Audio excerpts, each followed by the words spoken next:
వీడియోలోకి వెళ్ళే ముందు మొదటిసారిగా మా ఛానల్ చూస్తున్నట్లయితే ప్లీజ్ లైక్, షేర్, సబ్స్క్రైబ్.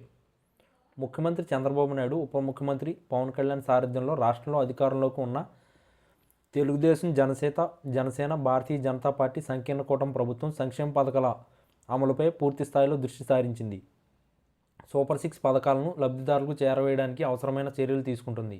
ఇప్పటికే ఆర్టీసీ బస్సులో మహిళలకు ఉచిత ప్రయాణాన్ని కల్పించింది. తాజాగా వాహనమిత్ర పథకాన్ని ఆటో డ్రైవర్లందరికీ దసరా కానుకను ప్రకటించింది. రాష్ట్రంలో అర్హులైన ఆటో డ్రైవర్లకు ప్రతి సంవత్సరం 15,000 రూపాయల చొప్పున ఆర్థిక సాయాన్ని విడుదల చేస్తున్నట్లు వెల్లడించింది. టీడీపీ కూటమి ప్రభుత్వం దీనికి అనుగుణంగా తాజాగా ఉత్తర్వులు జారీ అయ్యాయి.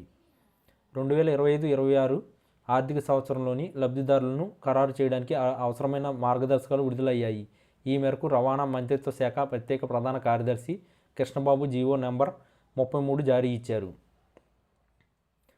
సొంతంగా auto rickshaw, motor cab, maxi cab ఉండి డ్రైవర్గా స్వయం ఉపాధి పొందుతున్న వారు మాత్రమే ఈ పథకానికి అర్హులు. దీని కింద వారందరికీ ప్రతి సంవత్సరం 15,000 రూపాయల ఆర్థిక సాయం అందుతుంది. వారందరినీ ఈ పథకం పరిధిలోకి తీసుకొచ్చినట్లు రవాణా శాఖ పేర్కొంది. ఈ నెల 13వ తేదీ నాటికి ఉన్న పాత లబ్ధిదారుల జాబితాను కూడా పరిగణలోకి తీసుకుంటారు.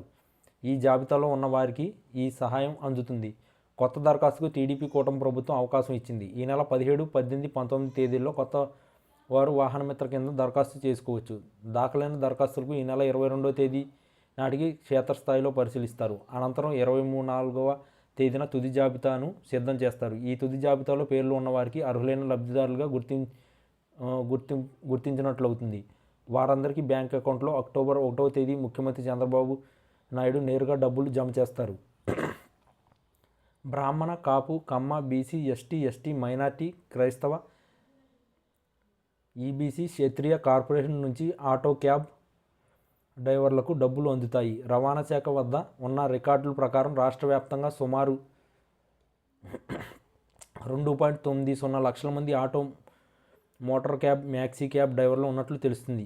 వారందరికీ ఈ పథకానికి అర్హులుగా నిర్దేశించే అవకాశం ఉంది. దీనికోసం 4,435 కోట్ల రూపాయలు వ్యయం అవుతుందని అంచనా మేర లబ్ధి చేరుకుంది.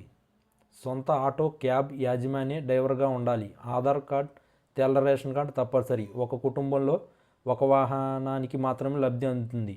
ఆ కుటుంబంలో ప్రభుత్వ ఉద్యోగులను, ఆదాయం పన్ను చెల్లిస్తున్న వారిని, నెలవారీ విద్యుత్ వినియోగం 300 యూనిట్లు దాటిన పట్టణ ప్రాంతాల్లో 1000 చదరపు అడుగులు మించి స్థిరాస్తి ఉన్న ఈ పథకానికి అనర్హులు అవుతారు.